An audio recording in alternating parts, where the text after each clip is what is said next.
For an angel went down at a certain season. On dit car un ange de l'Éternel descendait à une certaine saison dans la piscine. C'est-à-dire, nous venons de prier ici à la 9e heure.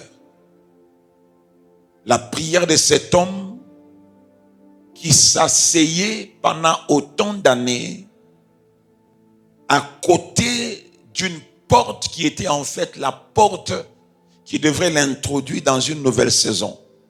Cette saison devrait amener à la fin la mendicité, la dépendance, la souffrance,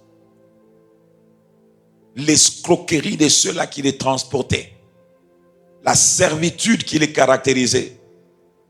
Mais comme cet homme ne savait pas que là où en fait on les plaçait chaque matin, c'était en fait une porte. Mais comme il ignorait cela, son problème a duré autant d'années. Quand tu lis dans le livre des Actes des Apôtres, après juste qu'ils soient guéris, Pierre et Jean furent arrêtés. Et quand ils étaient arrêtés, on les a flagellés. Ils ont été sérieusement frappés. Et la raison pour laquelle on les a frappés, c'était à cause de cet homme-là. Et la Bible déclare, car l'homme duquel ce miracle, pour lequel plutôt ce miracle avait été opéré, on nous dit qu'il était âgé de plus de 40 ans. Voyez-vous, un homme qui était âgé de plus de 40 ans s'est retrouvé assis au bon endroit, mais ne sachant pas qu'il était assis au bon endroit et au bon moment. Ainsi, chaque année, sa vie restait la même. La Bible nous dit ceci, que les fils d'Issachar avaient la connaissance de temps. C'est pourquoi ils étaient à la tête, ils étaient en avance, ils étaient des leaders par rapport à leurs frères et par rapport à d'autres tribus. Quelqu'un dit, je dois connaître le temps. Il dit, je dois connaître le temps. C'est la connaissance du temps, bien-aimé, qui nous met en avance. C'est la connaissance du temps qui nous met, c'est-à-dire qui nous donne l'ascendance et qui nous donne le leadership et même l'autorité et même qui fait de nous des meneurs. Un homme qui connaît le temps, il ne sera pas à la traîne. Un homme qui connaît le temps sera toujours un meneur. Mais cet homme-là dont on vient de prier, dont le problème est constant dans le ventre de sa maman, ne connaissait pas la position ni l'endroit où il était assis. Et on voit ici que un autre homme était assis à côté d'une piscine qui avait 5 portiques. Et le chiffre 5, c'est le chiffre de la grâce. Cette année est placée sous le signe de la grâce. C'est l'année hébraïque 57-85 qui est pour nous l'équivalent de 2025. C'est-à-dire nous sommes ici aujourd'hui, mais notre esprit ou nos esprits se projetteront déjà dans 2025. Quand bien même 2025, c'est dans 3 mois. Mais à cause du fait que nous soyons venus pendant ces 3 jours, ma prière est que l'Éternel te garde. Ma prière est que l'Éternel te soutienne pour que tu voies la fin de cette année 2024 et que tu voies l'année 2025. Tu y entreras et tu jouiras des bénéfices et des bénédictions de l'an qui est en train de venir. Quelqu'un dit ça commence maintenant.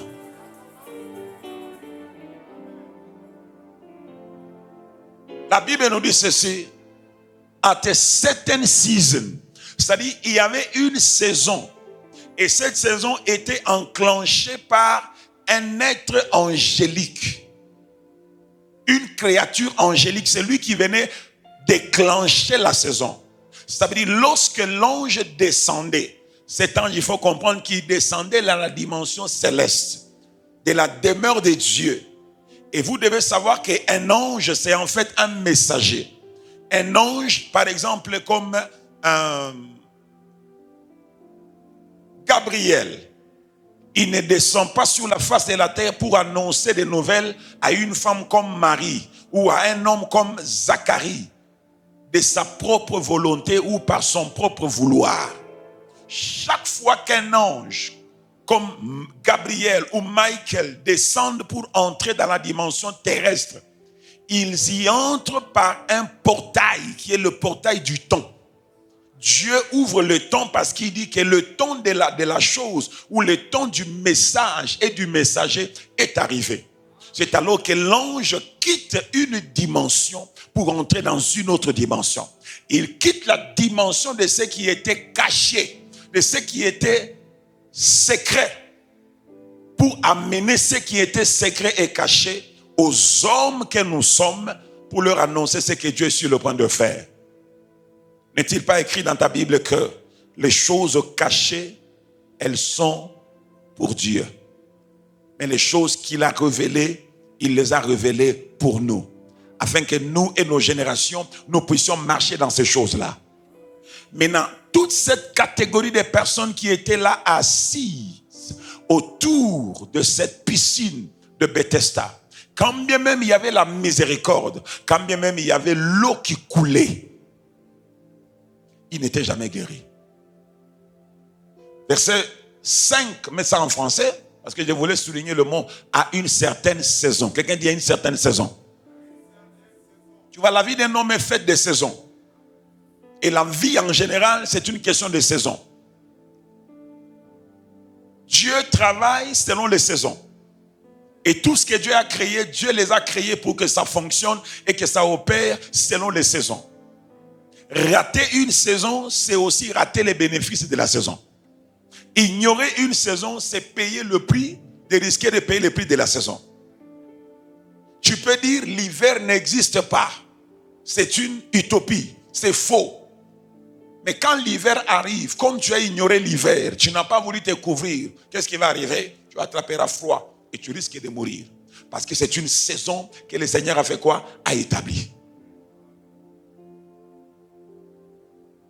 Là, s'est trouvé un homme malade depuis 38 ans. L'autre là, on a vu, il était âgé de plus de 40 ans. À la porte du temple qui s'appelle la Belle. Mais sa vie n'était pas du tout belle. Il souffrait. Il était opprimé. Il était malheureux. On le transportait. Il n'y avait pas de mobilité. Et ici, on voit un autre homme, 38 ans, âgé de 38 ans, resté au pied, plutôt à la piscine.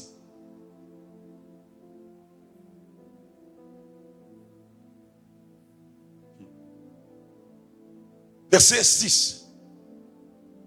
Jésus l'ayant vu coucher et sachant qu'il était malade depuis longtemps.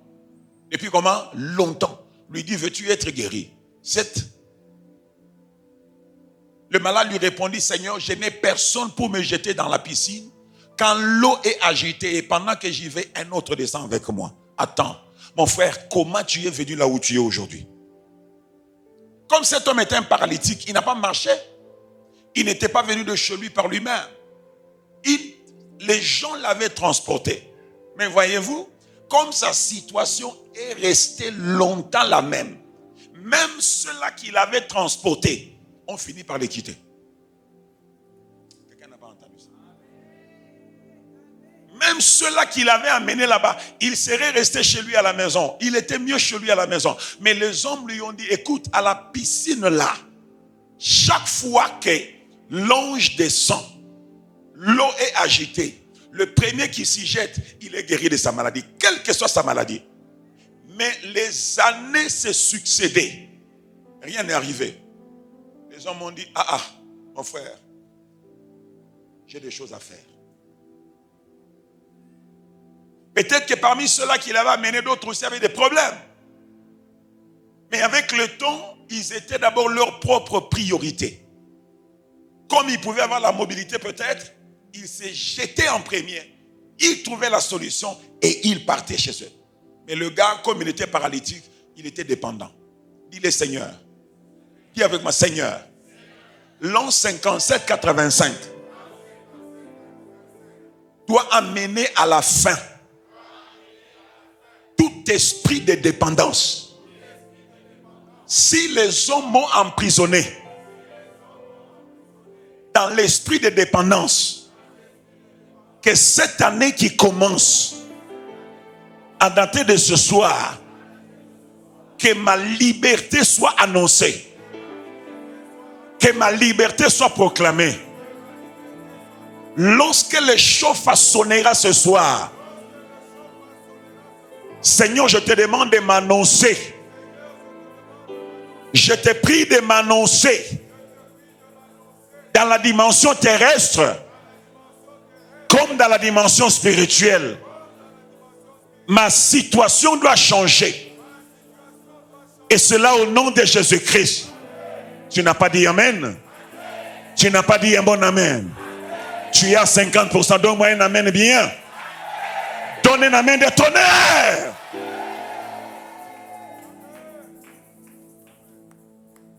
Il dit, je n'ai personne pour me jeter dans la piscine. Ah, mon bien-aimé, cet homme était au bon endroit. Le problème de cet homme, ce n'est pas d'abord l'immobilité ou l'immobilisme. Le problème de cet homme, au-delà du fait qu'il était paralytique, moi je pense que son problème n'était pas d'abord la maladie.